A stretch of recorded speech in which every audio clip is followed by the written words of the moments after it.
Өтө Рамазанда кыла турган иштер көп. Тилекке каршы Рамазанда көпчүлүк уктайт экен. Рамазанда өзү негизи кыла турган иш башка. Пайгамбарыбыздын доорунда Рамазанга келген бүт согуштардын бардыгы. Бүт согуштардын баары Рамазанга келген. Ислам дининин тикеленүү процессинин эң оор учурлары Рамазанга келген. Эмнеге? Рамазанда күч бар. Рамазанда кубат бар. Тилекке каршы Рамазанда уктайт экенбиз. Бул туура эмес. Рамазанда иштешибиз керек. Мен силерге эмне иштерди кылыш керек үчүн мен сунуш кылам. Куран окуу керек. Рамазан Курандын туулган айы. Аллах субханаху ва таала эгер биз мына Рамазандын максаты таква десек, Куран таквалар үчүн жол көрсөтүүчү китеп. Демек биз Куран окушубуз керек. Куранды окуудан максат он сооп эмес назарда. Туугандар, ал сооп деген нерсени туура түшүнүш керек да. Сооп ансыз да берилет. Капырга да берилет сооп. Түшүнөсүңөрбү? Капыр да жакшылык иш кылса сооп берилет.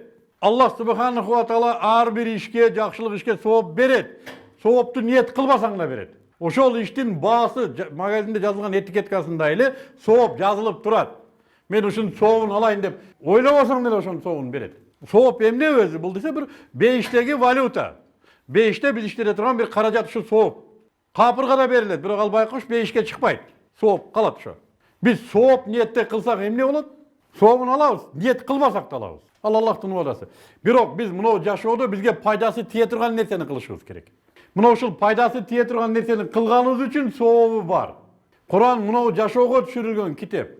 Жана ушул жашоого түшүрүлгөн китепти турмушка киргизгенибиз үчүн сообу бар ар бир тамгасына. Биз аны турмушка киргизбей эле сообун алабыз дегенибиз туурабы? Мынау жашоого колдонуп калбайлы? Мынау жашоого колдонобуз, сообун и так алабыз, иншаллах. Сообу эмне үчүн? Жашоого киргизгенибиз үчүн. Ушул адамдар жашоосуна киргизсин деп сооп менен кызыктырат. Даже биз ошол соопту өлгөндөргө да жөнөтөбүз. Ушуларга да берип коюшул соопторду. Эми аларга ошол жакта керек болуп атат деп. Куранды өлгөндөр үчүн окуй турган китеп деп түшүнгөндөр бар. Мен айтам да, эгер өлүп кала турган болсоң, үлүшүң мурасыңдын мынча үлүшү кызыңа, мынча үлүшү балага. Онун өлгөндөргө кандай тиешеси бар? Ошону окуп аткан болсоң да, мисалы үчүн. Аякта да бөлүшөбүз же кандай. То есть Куран тирилерге түшкөн китеп. Биз Рамазанда мына ушул Куранды түшүнүшүбүз керек. Ошол жерде мен дагы бир эки нерсени мен көңүлүмө бургум келет да. Биз караңыздар, эң оор бир кесепетке чалдыкканыбыз биз Курандын котормосу менен окуйт экенбиз. Бир устаз айткан, ушул сөз мен мээримден чыкпайт, ушу башында уккан сөз азырга чейин ушул сөз бар. Ислам имаратын талкалоодогу номер биринчи булдозерлер бул котормолор болду деди. Котормолор бизди талкалады туугандар. Эмнеге? Куран Аллахтын сөзүбү? Аллахтын сөзү. Адам менен Аллахтын айырмасын ким билет? Ким сүрөттөп бере алат? Сүрөттөй албайбыз. Бири жаратуучу, бири жаратылган. Айырмасын биз билбейбиз. Эмне мээ көтөрбөйт Аллахты. Туурабы? Котормо адамдын сөзү. Туурабы? Куран Аллахтын сөзү. Биз Аллахтын кандай экенин элестете албасак, анын сөзүнүн деңгээли да ошондой да. Анан ошону өзүбүздүн сөзүбүз менен которуп койдук да, ошону биз окуп жүрөбүз, мына Куран окуп атам деп. Кандай бул нерсе? Бул Куранды өтө эле кемсинтип салуу эсептелет. Мен түшүнөм, кээ бир нерселер маанисин түшүнүп алыш үчүн балким окуса болоттур. Бирок Курандын өзүн окуу оригинал тилинде болуш керек. Аллах Таала Куран үчүн араб тилин тандады. Эгер чукча тилин тандаганда мыктыбек айтат эле, чукча тилин үйрөнөлү, давайте туугандар. Куранды түшүнүү үчүн. Динге болгон ударлардын бири араб тилинен мусулмандарды айыруу болду. Улутчулдук аркылуу. Семиз арабтарды көрсөтөт, акча сарптап аткан арабтарды, алардын бузукулуктарын көрсөтүү менен бизден араб тилин айырды. Биз араб тили менен Куран тилин кетип атканын ойлогон жокпуз. Туурабы? Арабтарды жаман көргөндөр барбы? Толтура. Бирок араб тили бул башка нерсе. Аллах Таала Курандын өзүндө бир кеминде 10дон ашык жерде Куран деген менен араб тили дегенди чогулап келет. Араб тилинде түшүрүлгөн Куран деп айтат. Туурабы? Демек, Куранды оригиналында үйрөнүү керек. Окуу керек. Анын үчүн Куран тилин үйрөнүшүбүз керек. Араб тилин үйрөнүшүбүз керек.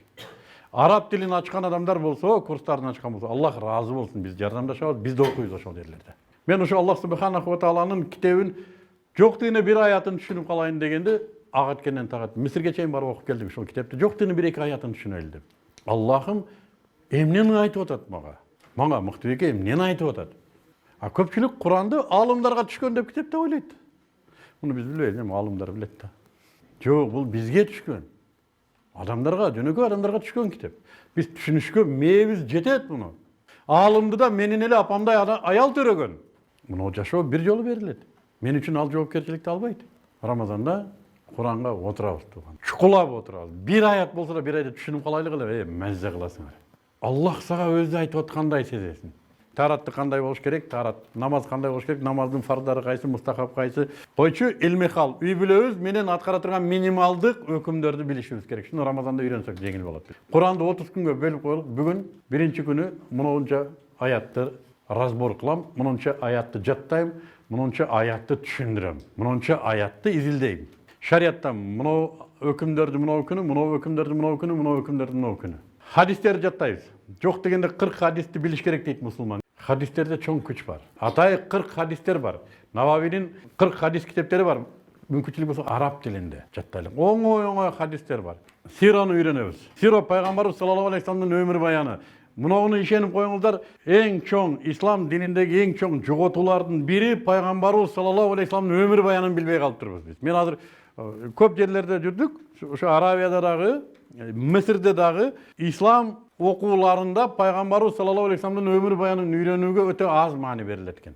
Мен ойлоп койдум, Матай ушундай кылынабы депчи. Ошо мен пайгамбарыбыз саллаллаху алейхи вассаламдын өмүр баянын изилдөөдө 3-4 мамлекеттен ушу сира хадистерин издедим да. 2-3 эле алым бар экен. Мисалы Мисирде бир эле шейх бар экен да. Сираны билбесек динди билбейбиз. Пайгамбарыбыз саллаллаху алейхи вассаламдын өмүр баянын билбесек биз динди билбейбиз тууган. Сира диндин түшүү тартиби, табияты, андагы мыйзам ченемдүүлүктөрдү үйрөтөт. Коом кандай, ага пайгамбарыбыз кандай даават кылды, коомдон кандай каршылык болду, пайгамбарыбыз ага кандай жооп берди. Мына ушул диаграмма сирада келет. Мунун эң күчтүү жери ар бир элдеги, ар бир коомдогу дин таратуу мыйзам ченемдүүлүгү окшош. Дуаларды жаттайбыз. Рамазандан кийин да биздин жашообузга дуа өз ибадаттын жарымы. Дуаларды жатташыбыз керек. Аллах субханаху ва таала жана анын элчиси пайгамбарыбыз саллаллаху алейхи вассаламдын мээнетинин эң көбү мусулмандарга дуаны үйрөтүш болгон экен. Аллахтан суроону үйрөтүш болгон экен. Ошо дуаларды билишибиз керек. Туалетке киргенде кайсы дуа, чыкканда кайсы дуа, дасырканга отурганда кайсы, чыкканда кайсы, кийим кийгенде кайсы, атка мингенде койчу, кайсы учурда кандай болсун дуа менен. Каза намаздардан кутулайлык туугандар. Мунугу өтө талаш маселе. Кээ-бирөө казан окуш керек, окубаш керек дейт. Бирок мен казан окуш керек деген позициядагы адаммын. Каза намаздардан кутулуш керек. Бул бизге милдет болгон 12 жашыбыздан баштап. Ар түрдүү себептерден улам окубай калган болсок, ушуну Рамазанда баштайлык. Бул аркабызда турган жүк. Ансыз да убактыбыз бар. Окуп кое берели. Бул акыретте казадан кутулушубуз ыктымал. Эгер андай нерсе болбогон күндө да магарам. Астагфирулла. Муну жашоодо нафил намазы катары бизге көп пайдасы болот. Жана өзүбүз окуп аткан намаздарды тургузушубуз керек. Намаздарыбызды ревизия кыла турган болсок, кошмар. Кыргызча билбейм кандай, орусча кошмар. Намазды тургузуу керек экен. Акимус салата тургузуу, бутка тургузуу. Пайгамбарыбыз саллаллаху алейхи вассаламдан бир хадис келет. Ушул мааниси ушундай. Жашооңдо проблема болсо, демек намазыңда проблема бар дейт экен. Эмне үчүн? Намаз мусулмандын Аллахы менен болгон байланышы. Солла деген сөз өзү байланыш деп да которулат араб тилинде. Жана дагы бир хадис келет, мааниси ушундай. Намаз мусулмандын меражы деп келет. Намазда биз эки жака салам беребиз. Намаз бүткөндөн кийин саламу алейкум рахматуллах, саламу алейкум рахматуллах. Эмнеге? Биз бир жака барып келдик ошон үчүн. Биз намазда рухубуз Аллахка кетет. Жери денебиз калды. Аллахка барып келгенден кийин салам берип атабыз. Саламу алейкум, кандай жакшы, үйдөгүлөр тынчпы экен? Тынчпы, эчтеке болбоду, тоок гана турабы? Демек, намаз Аллах менен болгон байланышты тургузуу. Ошону түптөө. Рамазанда аябай оңой болот. Давайте Рамазанда намазыбызды текшерелик, тургузайлык күн сайын. Бир эле сүрө менен 20 жылдан бери окуп аткан намаздарыбыз бар да, турабы? Пластинка окуган. Жаңы сүрөлөрдү кошойлу. Намаз өзү, намаздын бир аталышы зикир деп аталат.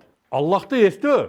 Жаңы сүрөлөр намаз учурунда акылың качып кетпейт. Качан эгер хушу менен окусаң, хушу деген бул эмне? Өзүңдү кыйнап, мен намаз окудум, сен короче дурдойго кетип калбагын дейиш эмес.